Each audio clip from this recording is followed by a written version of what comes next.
Well, cheerio, mate, and welcome back to the Slice's daily updates on the happenings at the Australian Open. Day 2 is in the books, and we are looking ahead to Day 3.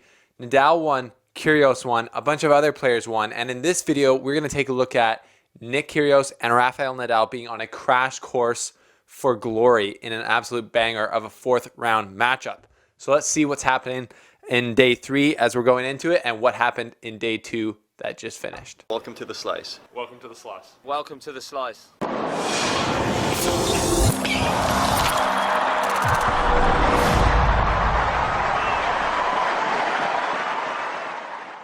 Thank you for tuning in, folks. Thank you for tuning in. If you haven't seen it yet, you might notice that I'm wearing the Aussie Open tee, the limited edition collector's item from the Slice Tennis News that you can get on the website below, the link below, to support the Slice and look fresh this year at the Australian Open.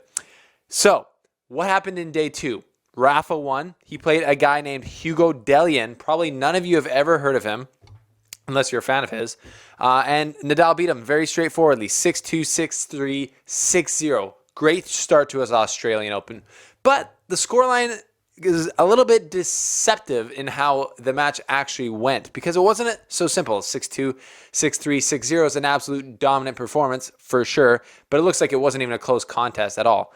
And it really wasn't, but there's a few stats in here that show that it wasn't quite as simple as it might have seemed. Like Nadal broke Dellien 8 times, which is a lot, but on 18 chances. He went 8 for 18 on break points, which is less than 50%. Usually we leave the break points not being converted to Federer, and Nadal's usually pretty clutch on those, but he didn't seem to be against Hugo Dellien. Something Hugo was doing, I guess, was bothering him. And Nadal on serve had 5 aces only, but he had also 5 double faults. So a bit weird there. So a little bit of a possible lag, even though you can't really complain. He won in 3 sets.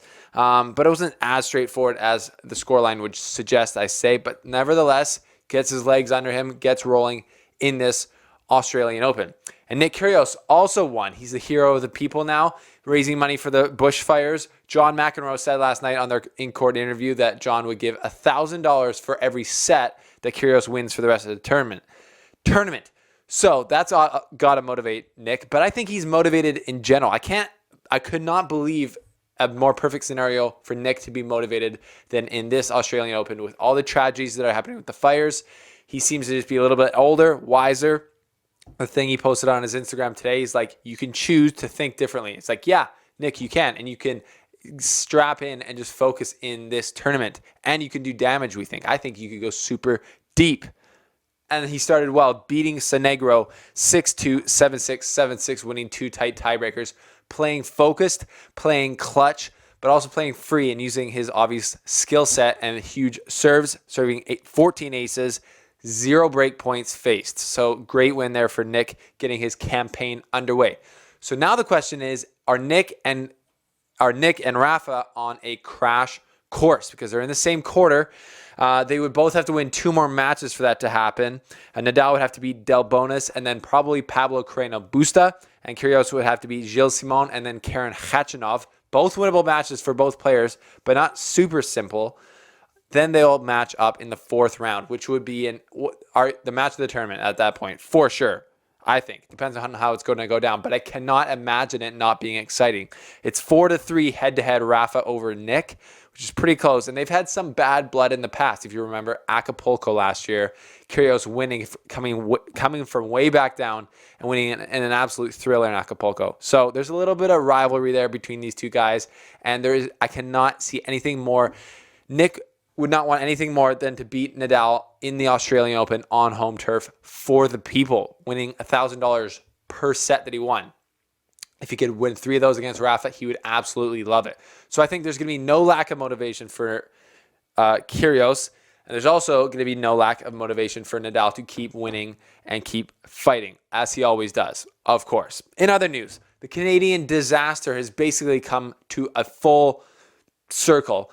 Felix is out, lost last night to Lord Gulbis from Latvia, Ernest Gulbis.